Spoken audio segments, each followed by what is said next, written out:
Okay students, this audio is on ratios. तो ratio maths में क्या है? मैथ्स में ratio is the comparison of two like और सिमिलर क्वांटिटीज। इसको हिंदी में आप जो वर्ड ध्यान रखेंगे, तुलना। जब भी तुलना की जाती है, हम किसी भी दो चीज़ों की तुलना करते हैं, कंपेयर करते हैं, तो हमेशा ये याद रखिए, जब मैथ्स में कंपैरिजन होगा तो वो रेशियो होगा, और ऑब्वियसली वो नंबर्स का होगा, और कुछ एक जैसी चीज़ों का ही कंपैरिजन हो सकता है इसमें, जो थोड़ी समानता हो, जिसमें सपोज अगर हमें खाने की चीज़ बना रहे हैं तो उसके हम खाने का सामान डाल रहे हैं, उसकी क्वांटिटीज़ अलग अलग हिसाब से डाल रहे हैं, कोई चीज़ कटोरी से डल रही है, कोई चीज़ का नाप चम्मच से डल रहा है, तो वो अपनी ही उसके अंदर उसी हिसाब से रेशो को हम करेंगे कि सपोज एक कटोरी दूध में 2 चम्मच चीनी डला है, तो इस हिसाब से हमारी ये रेशो हर बार एक कटोरी में हम 2 डाल रहे हैं तो 2 कटोरी होंगी दूध की किसी भी डिश बनाने के लिए, तो उसमें आप 4 चम्मच चीनी डाल रहे हैं, तो रेशो इस हिसाब से उसमें बढ़ती जाएगी। सो रेशियोज जो है वो कंपैरिजन है, और कंपैरिजन किसी एक चीज़ के अंदर पड़े हुए दो हिस्सों की हो सकती है, या फिर एक पार्ट की पूरे होल के साथ हो सकती है। फॉर एग्जाम्पल, हमारे पास एक टोकरी है फ्रूट्स की, जिसके अंदर 20 फल हैं, लेकिन एप्पल्स जो है वो 3 हैं और बनाना है 6। और अगर मुझे अब क्वेश्चन हो what is the ratio between the apple and banana, तो मैं बोलूँगी 3:6। अगर मुझे पूछा जाए कि what is the ratio of the apples to the all fruits in the basket, तो मेरा हो जाएगा 3:20। अगर पूछा जाए what is the ratio of the bananas to all the fruits, तब ये हो जाएगा 6:20।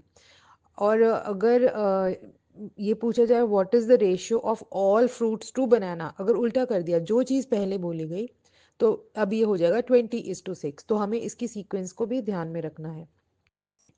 रेशियो का मतलब मल्टीप्लाई नहीं होता, रेशियो का मतलब डिवीजन होता है। आप एक रेशियो को एक फ्रैक्शन फॉर्म में भी लिख सकते हैं, तो ये याद रखें, रेशियो में मल्टीप्लिकेशन नहीं होती, रेशियो एक डिवीजन है। और इसीलिए इसको हमारा लिखने का कायदा, इस पे हमें बहुत ध्यान रखना है कि क्या चीज़ पहले लिखी जा रही है, क्या चीज़ बाद में लिखी जा रही है।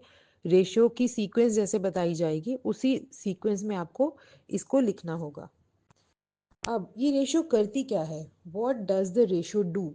रेशो हमें एक रिलेटिव साइज बताती है बिटवीन टू और मोर वैल्यूज, मतलब कंपैरिजन में है। एग्जैक्ट वैल्यू ये नहीं बताती, लेकिन कंपैरिजन में बता देती है।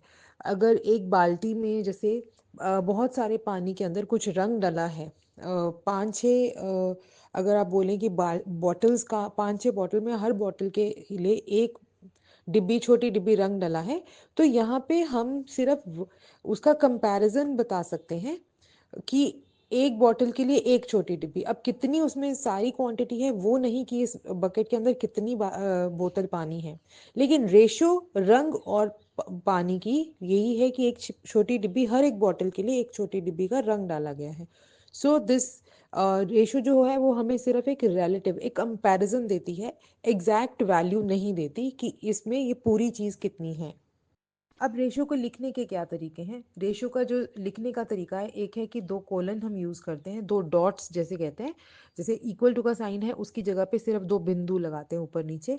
और अगर मेरे पास 2 नंबर हैं, उनकी रेशो 3 और 2 की रेशो मुझे बतानी है, तो इसको लिखने के लिए मैं 3, फिर वो 2 बिंदु और नंबर 2।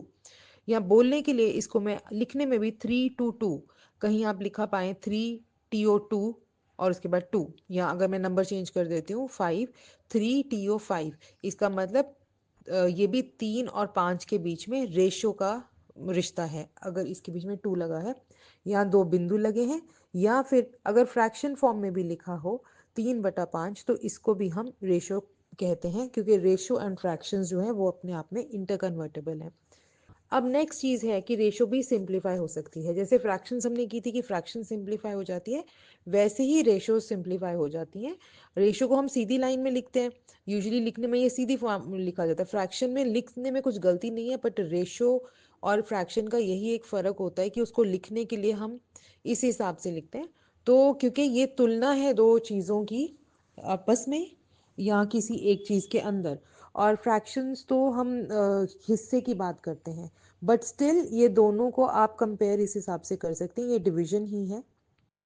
तो आप इनको सिंप्लीफाई करेंगे by using the common factor. जैसे हमने फ्रैक्शन सिंप्लीफाई करते हैं, सपोज मेरे पास है 80 टू 75, मतलब इसमें क्या है, 80 मेरा पहले नंबर आया है, उसके बाद रेशो का साइन है 2 बिंदु, और उसके बाद 75। इसको मैं सिंपलेस्ट फॉर्म में कर सकती हूँ, इसको मैं 16:15, तो सबसे छोटा रिड्यूस करके जो वैल्यू आएगी 16:15। और आप, अगर आपको लगता है कि रिड्यूस करने के लिए आपको फ्रैक्शन फॉर्म में बेटर लगता है, तो बेशक आप इन नंबरों को फ्रैक्शन फॉर्म में लिख लें, और फिर इसके लोएस्ट फॉर्म में ले आके इसको वापस आप रेशो फॉर्म में अपना आंसर दे सकते हैं। रेशो में आपको सबसे ज़्यादा ऑर्डर का ज़रूर ध्यान रखना है, ये बहुत ही इंपॉर्टेंट है कि किस ऑर्डर में आप किस नंबर को लिख रहे हैं।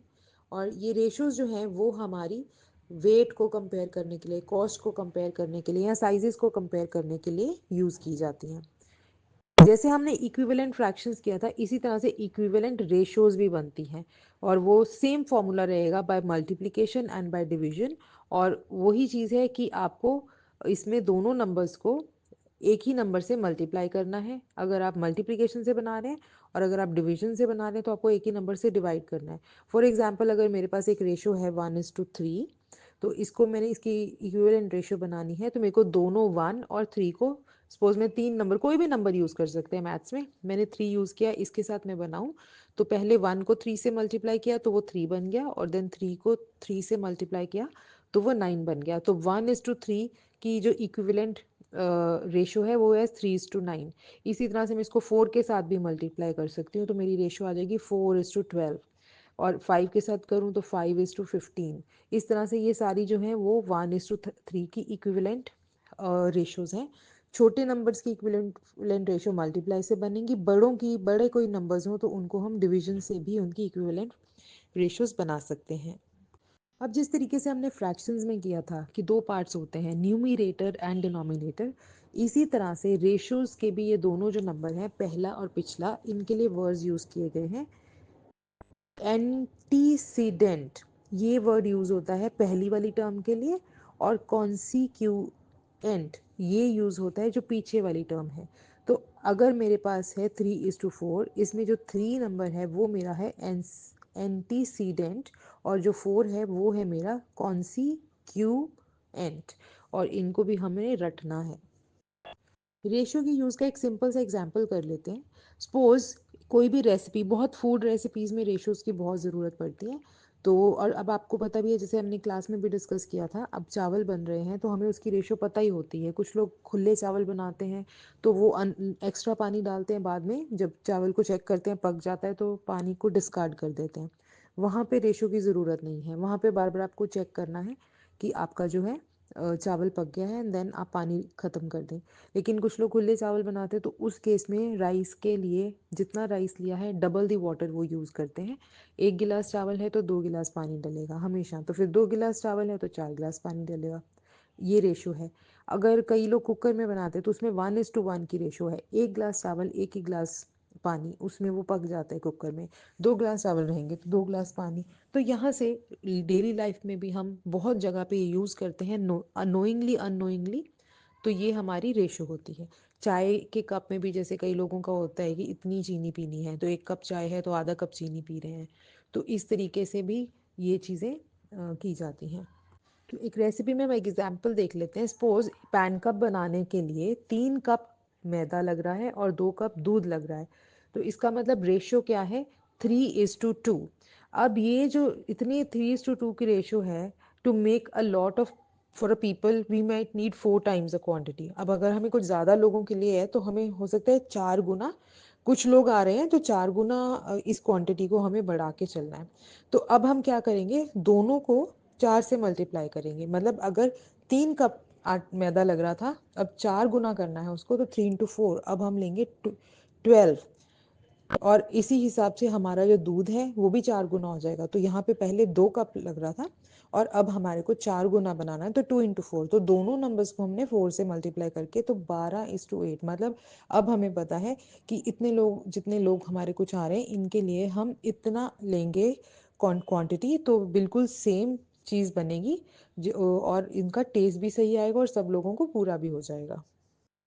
अब एक क्वेश्चन सॉल्व कर लेती हूँ मैं, और उसके बेस पे आप और आंसर्स भी करेंगे। तो एक क्वेश्चन है, अली एंड हसन जो है उनके पास मिल कुल टोटल जो है 750 रुपये हैं, और उनकी जो रेशो है वो है 7:8। What is the share of each person, हमें हर बंदे के पास कितने पैसे हैं ये बताना है। कुल उनके पास 750 है और दोनों के पास जो हिस्सा है वो है, रेशो क्या है, 7:8। तो इस केस में हम सबसे पहले क्या करते हैं, हम जो डिटर्मिन कर लेते हैं कि ये जो रेशो है ये टोटल कितनी है। फर्स्ट स्टेप इसमें रहेगा, हम रेशो का टोटल कर लेंगे। तो रेशो का टोटल है 7:8 है, तो 7+8 मतलब 15। 15 पार्ट्स हैं उनके पास। अब हम कर लेते हैं कि हर बंदे का, इसमें हम कैलकुलेट करेंगे कि शेयर कितना आ रहा है। तो इस नंबर से जो 15 है, इससे हम हरी की रेशो को डिवाइड कर देंगे। तो पर पर्सन आ गया, अली का शेयर आ गया 7/15 और हसन का शेयर आ गया 8/15। और अब हमें ये करना है कि 750 का 7/15 हिस्सा कितना है। तो 750 इंटू 7/15 हम करेंगे, आंसर आ जाएगा 350। इसी तरह से अब हसन के लिए हम कैलकुलेट करेंगे, उनके पास 15 में 8/15 ये हिस्सा है उनके पास। तो अब उसको हम 750 से मल्टीप्लाई करेंगे तो आंसर आ जाएगा 400। और अगर हम इन दोनों वैल्यूज़ को ऐड कर दें, 350 + 400 हमारा आंसर वही आ गया 750। और यही इनके पास टोटल रुपीज़ हैं। और इसी सवाल को सॉल्व करने का अब एक और तरीका भी है हमारे पास। टोटल अमाउंट है 750 और इसमें जो शेयर्स हैं वो हैं किस रेशो में है, 7:8।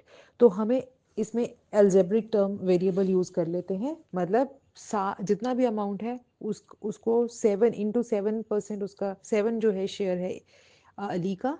तो हम उसको लेट वन वेरिएबल भी एक्स, जो अमाउंट हमें कैलकुलेट करना है। तो अली का है 7x और हसन का हो जाएगा 8x। 7x + 8x is equal to 750। और इस केस में आप दोनों लाइक टर्म्स हैं, 7 और 8, 15x is equal to 750। x की वैल्यू आ गई है 50। अब हमने इसको 50 को अली के लिए शेयर कर कैलकुलेट कर लेते हैं। x 50 निकला है, अली का क्या हिस्सा था, 7x। तो 7 × 50 आंसर आपका आ गया 300, सॉरी 350। एंड और हसन का पार्ट है हमारे पास 8x, तो x की value 50। 8 × x is equal to 8 × 50 is equal to 400। तो हसन के पास कितने हैं, 400, और अली के पास हैं 350। और अगर हम इन दोनों को टोटल कर लें तो हमारा आंसर जो है 750। आपको इन दोनों क्वेश्चंस तरीके से सॉल्व इसको कर सकते हैं आप, रेशो के सवाल को। आपको जो ईजी लगे आप उस हिसाब से आप इसको कर सकते हैं।